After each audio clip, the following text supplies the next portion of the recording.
পথচলতি জনতার বিসর্জন মন্ডলী, আপনার সকলেই অবগত রয়েছেন আজ ১ মে আন্তর্জাতিক শ্রমিক সংহতি দিবস।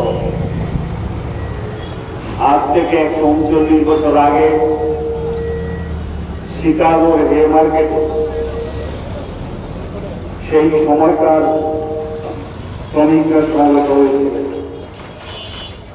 তাদের দাবি ছিল ৮ ঘন্টা কাজ, ৮ ঘন্টা বিশ্রাম, ৮ ঘন্টা আনন্দ। সে সময় শ্রমিকদের কোনো কাজের সময় ছিল না, তাদের বিশ্রামের জন্য কোনো সময় ছিল না, তাদের আনন্দ উপভোগ করবার কথা তো প্রশ্নই আসে না।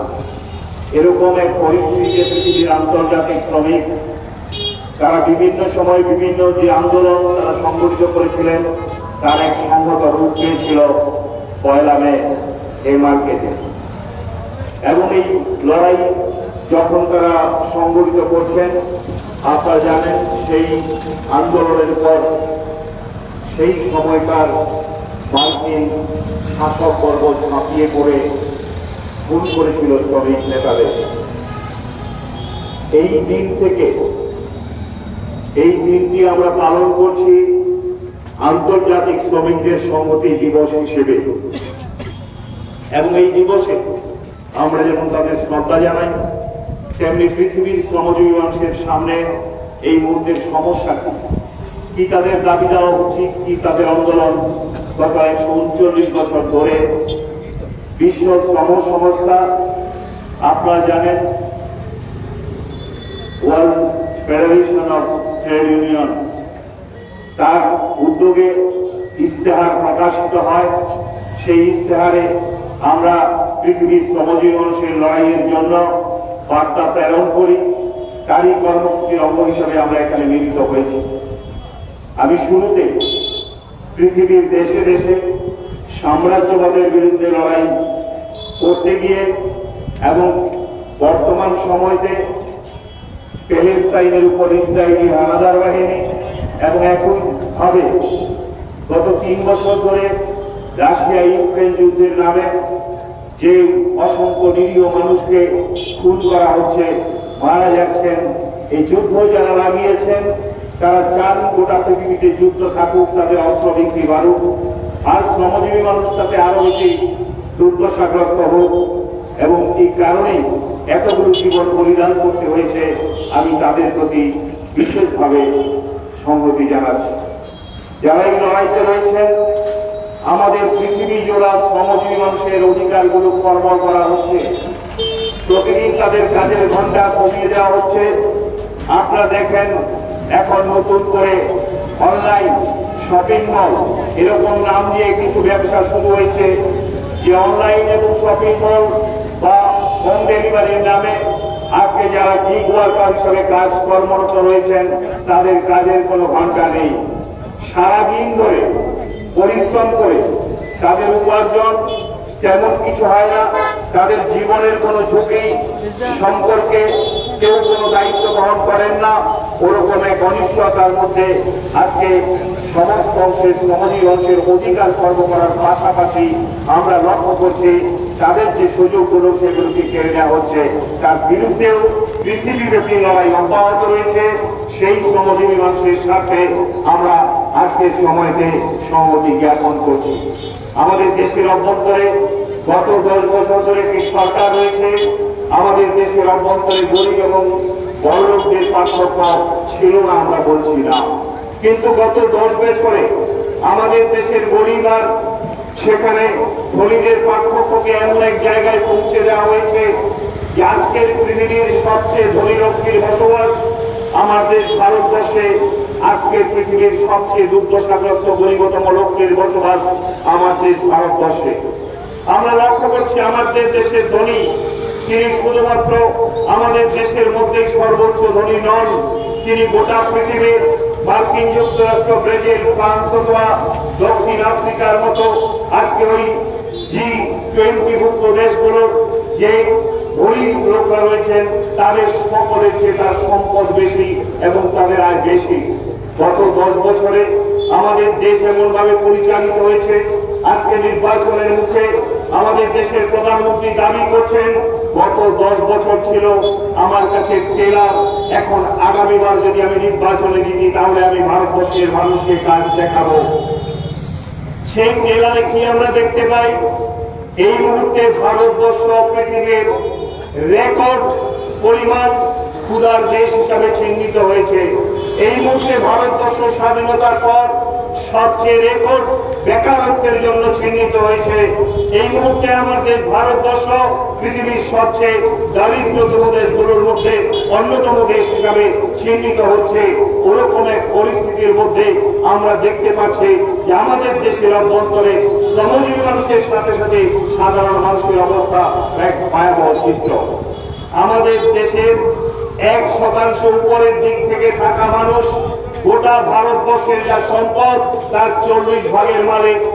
আমার দেশে প্রতিদিন যা আয় হয় সে আয়ের 1% উপর দিকে থাকা লোক তারা ভারতবর্ষের 22.6% আয়ের মালিক হচ্ছেন। তারা আজকে ব্যবধানটা এত বেশি যে আমাদের দেশের 40% মানুষ যারা নিম্ন মধ্যবিত্ত, সেই মধ্যবিত্ত মানুষের আয় প্রতিদিন কমছে। নিচের দিকে থাকা 50% মানুষ তাদের আয় আরো বেশি কমছে। এই পার্থক্যটা যদি হিসেব করে দেখানো যায়, আমাদের দেশের কয়েকজন অর্থনীতিবিদ গবেষণা করে দেখিয়েছেন একেবারে উপরের দিক থেকে থাকা লোকদের সেখানে মাসিক আয় সেখানে যেখানে 53 লক্ষ টাকা, সেখানে 40% যারা নিম্নবিত্ত বা মধ্যবিত্ত তাদের আয় হচ্ছে 1,40,000 টাকা।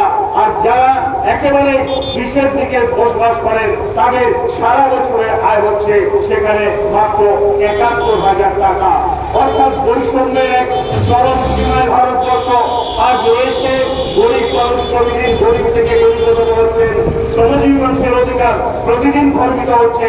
ওরকম এক পরিস্থিতির মধ্যে দাঁড়িয়ে আমরা দেখছি আমাদের দেশের সরকার দাবি করছেন, প্রধানমন্ত্রী এই নির্বাচনের মুখে বলছেন তিনি গরিবই কমিয়েছেন, কিন্তু আমরা দেখছি তথ্য বলছে ভারতবর্ষ গরিব শুধু না, প্রতিদিন গরিবের সংখ্যা পাল্লা দিয়ে বাড়ছে। আমরা যে পরিসংখ্যান দিকে যদি আমরা লক্ষ্য করি, হাঙ্গার ইন্ডেক্সে ভারতবর্ষ পৃথিবীর 21টি দেশের মধ্যে 111 নম্বরে, অর্থাৎ আমরা মাত্র 10টি দেশের চেয়ে সামনে আছি, বাকি 110টি দেশের পেছনে আমাদের অবস্থান রয়েছে। আমাদের দেশের মিডিয়ার যে স্বাধীনতার কথা বলেন, যদি তা হিসেব করেন গোটা পৃথিবীর 180টি দেশের যে সমীক্ষা বেরিয়েছে সেই সমীক্ষায় দেখা যাচ্ছে আমার দেশ ভারতবর্ষ 134 নম্বরে অবস্থান করছে। মানব উন্নয়নের সূচকে আমরা যদি দেখে আমার দেশ ভারতবর্ষ 145টি দেশের মধ্যে আজকে অবস্থান করছে। এমনি ভাবে যদি আমরা পরিসংখ্যান দেই তাহলে দেখতে পাবেন ভারতবর্ষ পৃথিবীর মধ্যে এমন কোন জায়গা নেই যেখানে অবস্থানে আছে। হ্যাঁ আছে, এই মুহূর্তে ভারতবর্ষ পৃথিবীর মধ্যে ভ্রষ্টাচারে 1 নম্বর। কারণ আমাদের দেশের যে ইলেকশন বন্ড, সেই ইলেকশন বন্ডের টাকা অর্থাৎ চাঁদা নিয়েছেন, চাঁদা চুরি করেছেন, ওই চাঁদা চোর আমাদের দেশের মোদীর নেতৃত্বে ইলেকশন বন্ড আমাদের দেশে যে আইন তৈরি হয়েছিল সে আইন বেআইনি, অসাংবিধানিক বলছেন আমাদের দেশের সর্বোচ্চ ন্যায় আদালত সুপ্রিম কোর্ট। এরকম পরিস্থিতির মধ্যে আমরা দেখেছি আমাদের দেশের 16,000 কোটি টাকা বড় লোকদের কাছ থেকে এমনি ভাবে অন্যায় চাঁদা নেওয়া হয়েছে নির্বাচনের নামে, আর তার 80 টাকা দিয়েছেন বিজেপি। যারা বলেন চাঁদাবাজ না, আজকে আমরা লক্ষ্য করছি বড় লোকদের কাছ থেকে চাঁদা নেন, আর বড় লোকদের কাছ থেকে চাঁদা নেন বলে প্রতিদিন জিনিসের দাম বাড়লে সরকার কিছু বলতে পারে না। হ্যাঁ, আপনারা দেখছেন গ্যাসের দাম ওই 400 থেকে 1200 হয়েছে, নির্বাচনের মুখে 100 কমেছে। কেন? নির্বাচনের সময় মানুষকে বোঝাতে হবে সরকার আছে, আর সারা 5 বছরের মধ্যে আপনি কোনদিন এই সরকারের টিকে নাগাল পাবেন না, দেখা পাবেন না। দাম কমানোর ক্ষেত্রে সরকার কোনো হস্তক্ষেপ করবে না, এমনকি আমাদের জীবনদায়ী ওষুধ, সে ওষুধেও তারা হস্তক্ষেপ করবে না। সুতরাং আমি যে কথা আপনাদের বলতে চাই যে আমাদের দেশ সহ গোটা পৃথিবীর শ্রমজীবী মানুষ এক চরম আক্রমণের মধ্যে রয়েছে।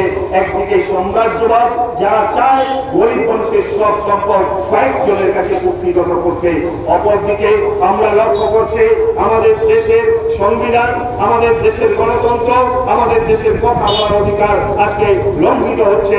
আমাদের দেশের যে শাসক বর্গ উগ্র দক্ষিণপন্থার পক্ষ ধরে শুধু আমাদের দেশ না, পৃথিবীর বেশ কয়েকটি দেশে এই মুহূর্তে তারা আজকে অবস্থান করছেন, তারা শাসক ক্ষমতায় রয়েছেন। তারা চাইছেন গোটা পৃথিবীর শ্রমজীবী মানুষকে লুণ্ঠন করতে। আজকে তার বিরুদ্ধে লড়াই আমাদের জারি রাখতে হবে। আমাদের রাজ্যের অভ্যন্তরে আমরা লক্ষ্য করছি এখানে একটা সরকার শ্রমজীবী মানুষের কথা শুনতে পায় না। রেগার কাজ সবচেয়ে গরিবতম মানুষ যারা রেগায় কাজ করেন, প্রান্তিক শ্রমিক, সেই গ্রামীণ প্রান্তিক শ্রমিকদের কাজের ট্রেন আমরা দেখেছিলাম 90 থেকে আজকে 34 দিনে নামিয়ে এনেছে। আমরা লক্ষ্য করছি তাদের মজুরি 6 মাস পায় না। আমাদের এখানকার শ্রমজীবী মানুষের জন্য কোনো সুযোগ সুবিধা নেই। কর্মসংস্থান যদি বলেন নতুন করে কাজ পাবেন, ভাবতেও পারেন না, আপনি চিন্তাও করতে পারেন না। যারা এক সময় আইটির স্বপ্ন দেখিয়েছিল, যারা একদিন বলেছিল ডিজিটাল ভারতবর্ষের নামে, ভারতবর্ষের টেকনোলজিতে যারা পড়াশোনা করছেন, কাজ করছেন, তাদের জন্য সুন্দর ভবিষ্যৎ আসবে। তাদের পরিণতি কোন জায়গায় দাঁড়িয়েছে গত 10 বছরে আমি শুধু একটা তথ্য আপনাদের তুলে ধরতে চাই। 195% নাম্বার না পেলে আপনি আইআইটিতে পড়তে পারেন না।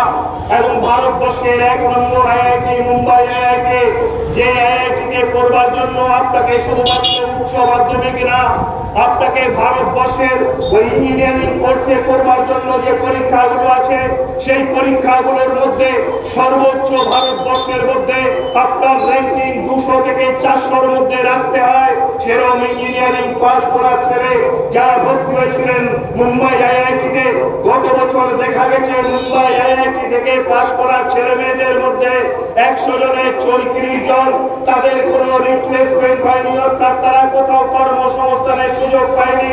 আমি সাধারণ গরিব শ্রমজীবী মানুষ, মধ্যবিত্ত সাধারণ বেকারের কথা ছেড়ে দিন, আমাদের দেশের আইআইটি মুম্বাই 1 নম্বর, তার থেকে পাস করা 100টা ছেলের 34টা ছেলের রিপ্লেসমেন্ট নেই। এরপরে বলবেন আমার দেশ ভালো আছে, আমাদের দেশের মানুষ ভালো আছে না, আমরা ভালো নেই, আমাদের দেশ ভালো নেই। আমাদের দেশের শ্রমজীবী মানুষের উপর আজকে প্রতিদিন এই আঘাত বারে বারে বাড়ছে। তাই বন্ধু, আমি আপনাদের কাছে বলবো, শ্রমজীবী মানুষের বেঁচে থাকার একমাত্র রাস্তা হচ্ছে লড়াই। নির্বাচন নিশ্চিতভাবে আমরা রায় দেবে, মানুষ রায় দেবে, মানুষ কথা বলবে, কিন্তু তার চেয়ে বড় কথা হচ্ছে শ্রমজীবী মানুষের জন্য শ্রমজীবী মানুষকে এই লড়াই সংগঠিত করতে হবে। আর সেখানেই আন্তর্জাতিক শ্রমিক সংহতি দিবসের গুরুত্ব এবং বিশ্বব্যাপী আন্তর্জাতিক শ্রমিক সংহতি দিবসের কর্মসূচি অব্যাহত রয়েছে, মানুষের লড়াই অব্যাহত রয়েছে এবং শ্রমজীবী মানুষের জয় নিশ্চিত হবেই। কিন্তু সময় লাগতে পারে, কিছু সময় আমাদের আত্মত্যাগ করতে হতে পারে, রক্ত দিতে হতে পারে, আমাদের উপর আক্রমণ আসতে পারে, আমাদের উপর বিভিন্ন রকম জোর জুলুম হতে পারে। যেমনটা আমরা দেখেছি এই নির্বাচনের সময় আমাদেরকে সেখানে ভোট দিতে দিচ্ছে না, মানুষকে সেখানে এজেন্ট দিতে দিচ্ছে না, সেখানে স্বাধীনভাবে রাজনৈতিক দলগুলোকে কাজ করতে দিচ্ছে না।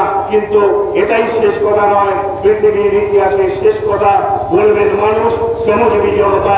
আর সেজন্যই আন্তর্জাতিক সংহতি দিবস 1 মে পৃথিবীর শ্রমজীবী মানুষের শেষ কথা বলার অধিকারের দিন। আর সেই অধিকারের দিন আমরা উদযাপন করছি, তার মধ্যে দিয়ে অধিকারের লড়াইকে আরো বিস্তৃত পরিসরে সরিয়ে দেওয়ার জন্য এই দিনটি আমরা পালন করে আছি, পালন করব, মানুষের কাছে এই বার্তা ছড়িয়ে দেব। এই আহ্বান সকলের কাছে রেখে আরো একবার সকলকে অভিনন্দন, শুভেচ্ছা জানিয়ে 1 মে আমি আমার কথা বলা শেষ করছি। ইনকিলাব জিন্দাবাদ, শ্রমিক কৃষক মৈত্রী জিন্দাবাদ, শ্রমিক সংহতি দিবস জিন্দাবাদ।